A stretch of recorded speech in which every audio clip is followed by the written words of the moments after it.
This tragic case starts with the unaliving of Sandra Birchmore, a young woman who was found unalived in her apartment in Canton, Massachusetts, back in 2021. At first, it seemed like she had taken her own life. But as investigators dug deeper, they uncovered a disturbing truth that led to the federal indictment of a former Stoughton police detective, Matthew Farwell.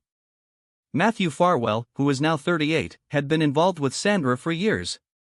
He started grooming her when she was just 15 years old, manipulating her into a long, inappropriate relationship that lasted until she was 23. According to federal prosecutors, this wasn't just a case of statutory abuse. Farwell is accused of doing something even darker. When Sandra revealed she was pregnant with his child, he allegedly unalived her to prevent her from exposing their relationship and his crimes. Farwell was arrested by the FBI and charged with the death of Sandra, who, as prosecutors say, had endured years of grooming, abuse, and violence at his hands. Despite being a police officer, someone who should protect and serve, Farwell used his position to control Sandra and, when he felt cornered, to silence her permanently. Now, let's back up a bit and talk about the timeline leading up to Sandra's tragic end. Sandra told Farwell that she was pregnant with his child. While Sandra was reportedly excited and hopeful about becoming a mother, Farwell wasn't. He had spent years trying to control her, and this news pushed him to a breaking point. He began to lose patience, his temper rising, and he realized that the life he had built on lies was at risk of collapsing. In January 2021, the situation escalated. Someone anonymously contacted the Stoughton Police Department, claiming Farwell had been involved with Sandra.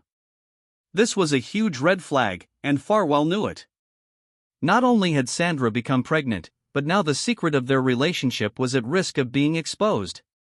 In a desperate attempt to cover his tracks, Farwell allegedly unalived Sandra by choking her. He didn't stop there, he staged her apartment to make it look like she had taken her own life. But Sandra's family wasn't convinced. They hired a pathologist, and their suspicions were confirmed. Sandra's death wasn't a suicide. It was a homicide with A, and Matthew Farwell was at the center of it. Investigators, including the FBI, re-examined the case, discovering crucial evidence that led to his indictment. Farwell now faces charges of living a witness or victim, which could result in life in prison if he's convicted. One of the most chilling aspects of this case is that Farwell allegedly told Sandra to delete any evidence of their relationship before she turned 16, trying to cover up his actions even before she was unalived. After she unalived, he reportedly searched for ways to erase data from his own phone. He knew what he had done and was trying to destroy any digital trail that might lead back to him. It's also worth noting that Farwell wasn't the only Stoughton police officer accused of inappropriate relationships with Sandra.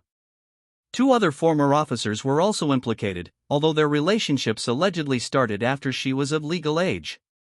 While they've denied the allegations, it's clear that this case exposes serious issues within the Stoughton Police Department. Sandra's family has filed a wrongful death lawsuit, seeking justice for what they describe as years of abuse and, ultimately, Sandra's tragic end. Assistant Special Agent Stephen Kelleher from the FBI made it clear that Farwell's bang bang and badge didn't give him the right to abuse his power. The FBI is working closely with state authorities, including the Norfolk District Attorney's Office, to ensure that Farwell is held accountable for his actions. The hope now is that justice will finally be served, and Sandra's family can find some semblance of peace after such a horrific injustice.